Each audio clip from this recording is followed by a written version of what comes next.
Greetings, fellow ampliophiles. Today's featured amp is going to be a 1950 Supro that has a couple very special features.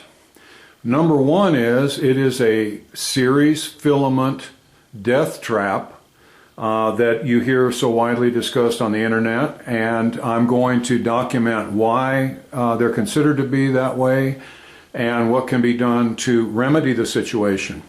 The second thing about it that I find rather unusual is the size. The background amp is a Fender Champ, which we consider to be a pretty small amplifier. Well, compared to the mighty Supro, the Fender Champ is large indeed. Okay, so let's get started in our analysis of this deadly little rascal. Okay, we'll start with the outside as usual. Solid wood cabinet, fairly thin wood. Really cute little Supro emblem down here. The rosettes to hold the speaker, sort of like radios. I believe this is probably Valco radio grill cloth. It doesn't look like guitar amplifier grill cloth to me. The top, as you can see, has cracked from dryness. It has a really cute little handle here that should clean up well. It has the same sort of lines in it as the Supro tag. Let's see, let's look around here at the side. You can see where it's cracked, top and bottom. It's discolored here. Somebody, I guess the top got loose, they put in wood screws to hold it down, which is always a lovely repair. And over here, I believe the top is shrunk and has kind of moved inward from the outside wall and separated. This will be no fun at all to fix if I do fix it. And this piece of wraparound wood here has cracked, which is virtually impossible to repair also, but I'll see what I can do. And of course, to add to the fun, it's cracked away at the bottom. So the cabinet is rough. From a little distance it looks great, but it has a whole lot of structural problems. Now let's take a look at the back. I guess we've all heard the expression, price is no object. Well, in amps like this, I believe price is the only object. Okay, notice there's not even a volume control. Little slide switch for on and off, probably cheaper than a toggle, and a single input jack for the guitar. The wonderful and highly respected 2-wire cord is still in place. And as we look in, 2 tubes. It should have 3, of course. It has a solid-state diode rectification. This will be a 50L6, which is the output tube, and the preamp tube is going to be a 12SK7, and I'm not familiar with that, and I'm not even sure if that's the right tube.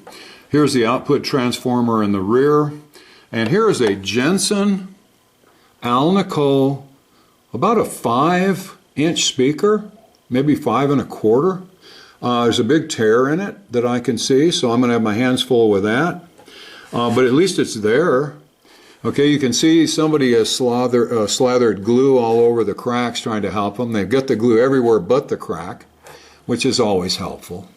You can see the grill cloth is just sort of tossed in there, probably just held in by the speaker. I like the grill cloth, but there's a better way to install it, of course. Now here's the issue with this amp. These amplifiers have a bad reputation because they have no power transformer. And as a result, there's no isolation between the wall current and the rest of the amplifier, all the rest of the circuitry. As you can see here on a more conventional amplifier, the primary windings of the transformer are where the 120 volts AC are restricted, and then there's this demarcation here between the wall current and the chassis of the amplifier. In this particular amplifier and other ones like it, there is no power transformer, and thus there is no isolation. Now this situation creates kind of a heightened concern for shock hazard, because if anywhere in here the 120 volts could get to the chassis and you touch the chassis and were grounded, you could receive a pretty bad shock, maybe even a lethal one. First, let's talk about how the amp works, how this unusual circuit functions, and then we'll talk about how to take care of that shock hazard problem. Okay, these amps normally come with a 2-wire plug that can be plugged in either of 2 ways, which can cause some trouble. Okay, this schematic, which I have hand drawn because I can't find a schematic for this amp, reflects the 3-wire plug that I have installed. But for now, let's just consider the 2-wire plug. Depending on how I plug it in, the 120 volts will either come in this way or this way. If it comes in the top, it encounters the fuse, the switch, and then it comes up here and goes through the filament of the 50L6, through this resistor, and through the filament of the 12SJ7, and then it returns. Okay, now it requires a special set of tubes to do this. Many of these amps have a third tube called a 35Z5, which is the rectifier tube. This particular amplifier has a solid-state rectifier. Now, if you add up the 50, the 35, and the 12, plus this resistor, you have the voltage drop of 120 volts, so that you have a complete series circuit here in which the 120 volts goes out, and it is all absorbed, so to speak, by the 3 resistors, or 4 resistors if it has a 35Z5, and then returns here with 0 potential. So it is a nice closed series circuit. And that's why these are called series-filament amplifiers. Now the B plus is a little different. And this particular one has a little, small little isolation transformer. Most don't. But this is a 1-to-1 transformer, and the AC is going to come in here, 123.7 volts by my measurement. 132 comes out, goes through the selenium rectifier, and now it becomes the B plus voltage that we're familiar with in normal amps. It's filtered the same way, 47 microfarads here, a voltage drop resistor, 22 microfarads here. So after this point, it's pretty much like any normal amplifier. If you look, the B plus is going to come through here through the output transformer and up over here to the plate of the 50L6. Now here's the second odd thing about these amps. Besides not needing a power transformer for filament, special filament windings at 6 volt or 5 volt, and just allowing the 120 volt AC to take care of the filaments, notice that the plate voltage is only 107 volts. So the second odd thing about these tubes is that they operate at very low plate voltage. You don't need then a high voltage winding on the transformer. Now this is good and bad. Number one, you save a lot of money by not needing the high voltage winding, but number two, with 107 volts DC on the plate, you're not going to get a whole lot of amplification and not really fabulous tone. We'll see how that works out in the real world when we evaluate the sound of this little amp. Now let's look at how we're going to eliminate the shock hazard of any 120 volt AC that's in here getting to the chassis and shocking us. And that is, we're going to install a polarized 3-wire power cord. By polarized, I mean it can only go into the socket one way. When we install it, the black wire, which is the hot wire, will be the one we're going to send to the fuse first. Nothing else between the wall and the fuse. Okay, the black wire, hot wire, goes to the fuse, then it goes to the switch. When the switch is open, no current is present inside the amplifier. Once we close the switch, then the 120 volts comes in and does what it does to make the amp work. If there is any leakage anywhere, we take care of that by taking the ground lug of the 3-wire, the green wire, and soldering it to the chassis. Any leakage anywhere in here, any sort of 120 volt AC that gets loose, is going to come here to this. It's almost like a vacuum cleaner for stray electrons. It's going to take care of any of the leakage and vacuum it out and take it to ground. This is a better ground than you are. Therefore, electricity tends to take the path of least resistance. It's much more likely to go here than it is to you. Okay, so the potential on the chassis should always be 0. There is no more shock hazard. And if there is a sufficient leak here or short, enough will flow to blow the fuse and alert you that you do really have a leakage problem somewhere in this chassis and you need to address it. The white wire from the 3-wire cable will be connected to the filament of the final tube in the filament chain that formed the series that began with the black hot wire, thus closing the circuit and giving us our 120 volt series filament circuit. One other small change I made on this chassis is to add a cathode bias capacitor to the 50L6, which greatly increased the volume and the base response. Okay, other than that, I left it pretty much the way it came, other than cleaning things up here and there and replacing a couple components that weren't up to spec. Now, okay, let's get back to the restoration. Okay, here's the top of the chassis, and the socket's labeled 12SJ7, which is the more normal pentode to use as a preamplifier. Somebody just put in a 12SK7, I guess, because it's a pretty good replacement.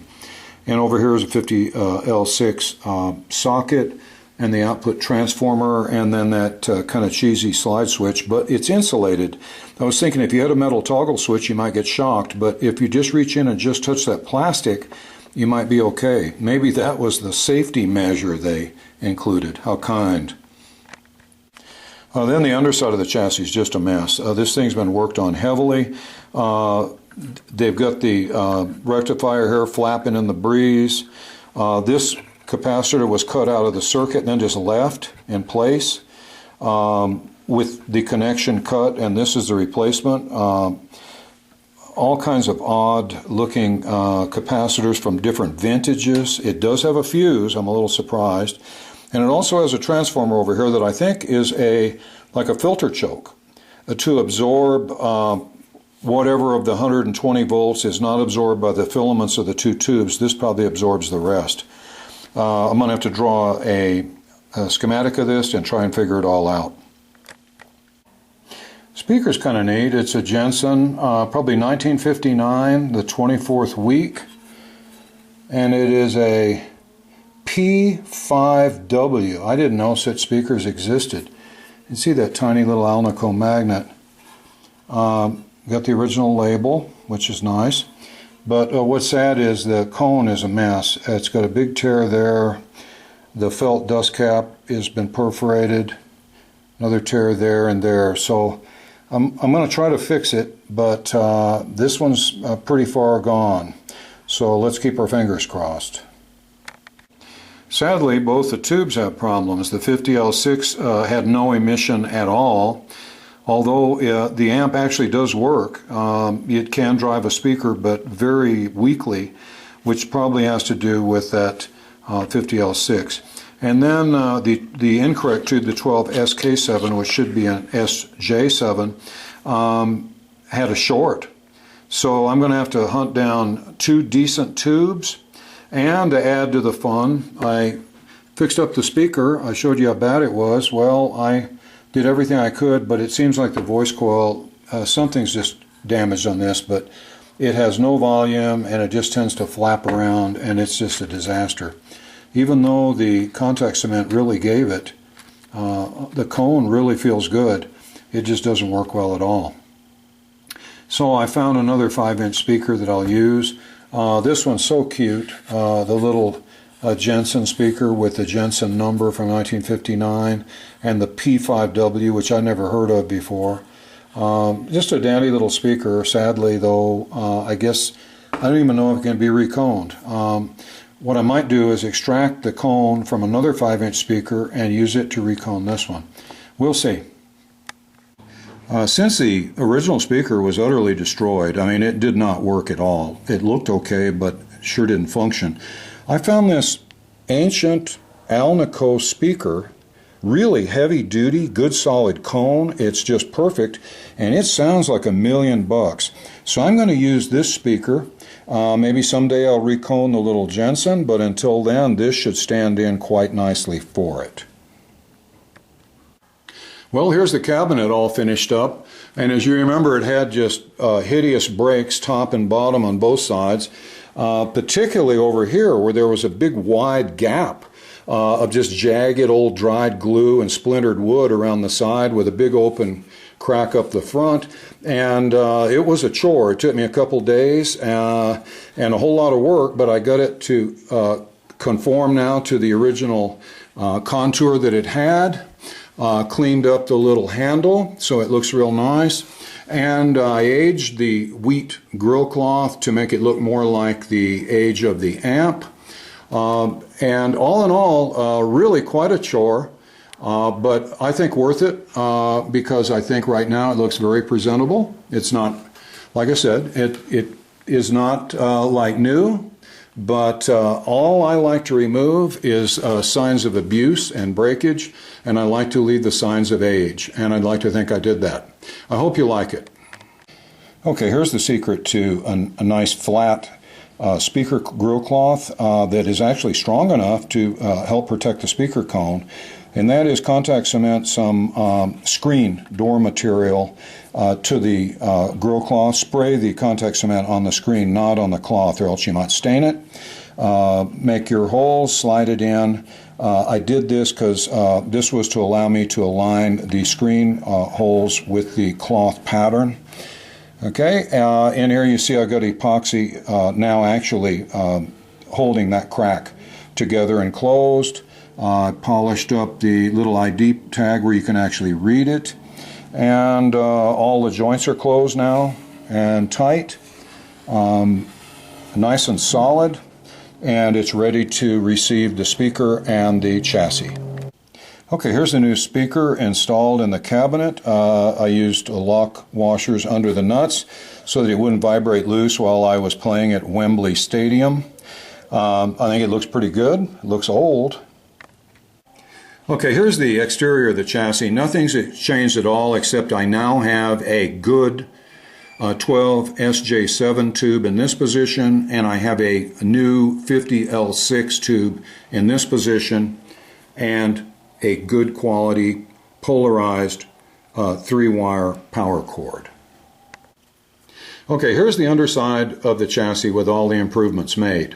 First of all, I bolted down the selenium rectifier so it wasn't just flapping around here in the breeze, which was just insane, with the filter capacitors attached to it. Everything now is bolted down rock solid. This is the bypass capacitor that I discussed, 50 microfarad for the 50L6. The fuse up here, I have a 1 amp fuse. I try to go about as low as possible. I might even try a lower value. This is the bypass capacitor for the 12 SJ7. And here's where the 3-wire cord enters. And the black, as you see, the black lead is coming up here to the fuse holder. Then the fuse runs down to the switch. Once the switch is on, then it goes into the circuit. The white lead goes, as I said it would, over here to the isolation transformer and the filament of the 12 SJ7. Okay, the green wire is rock solid. It's soldered down here to the this ground lug on the 12 SJ7 socket. So there it is. A lot of work for such a little chassis, but we'll see how it pays off. Okay, it's all buttoned up, it's turned on, and the tubes are heated up. Let's see how it sounds.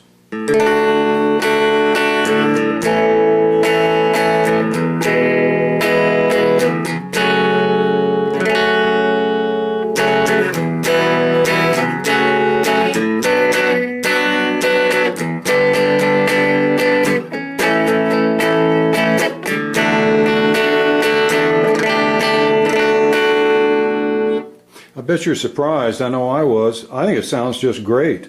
The guitar is turned pretty far down. Granted, if I start cranking a strong signal into it, it's going to break up. In fact, let's see how that sounds.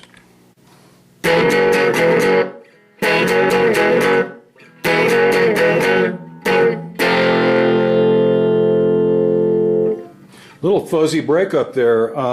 Took a pretty good input. I got the guitar set at about 7 out of 10 on the input signal, which, since there's no volume control in the amp, is about all you got. If you notice, I had to cant the tubes out a little bit away from the magnet. Mainly, I was worried about microphonics. If the magnet was touching the tube, it might actually cause a rattle. Okay, so there you go. Let's turn it around and bring this to a conclusion. Okay, I think we all know that 5-inch speakers aren't optimum. The last ZZ Top concert I went to, I didn't see any 5-inch speakers. So what I'm going to do here, just for fun, is let's see how this amp, what kind of tone it's really capable of through a 12-inch speaker. So what I've done is I've hooked this up to a speaker cable, and it's run over to the shop 12-inch speaker. Let's strum a few chords through this amp and see how it sounds.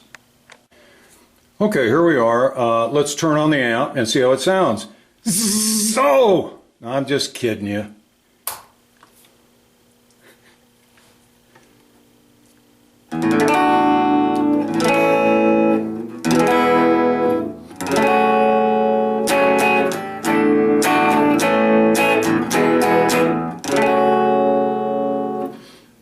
I don't think it's going to put Fender out of business, but you got to admit, and I got the guitar turned way down, pretty good volume and not the worst tone in the world.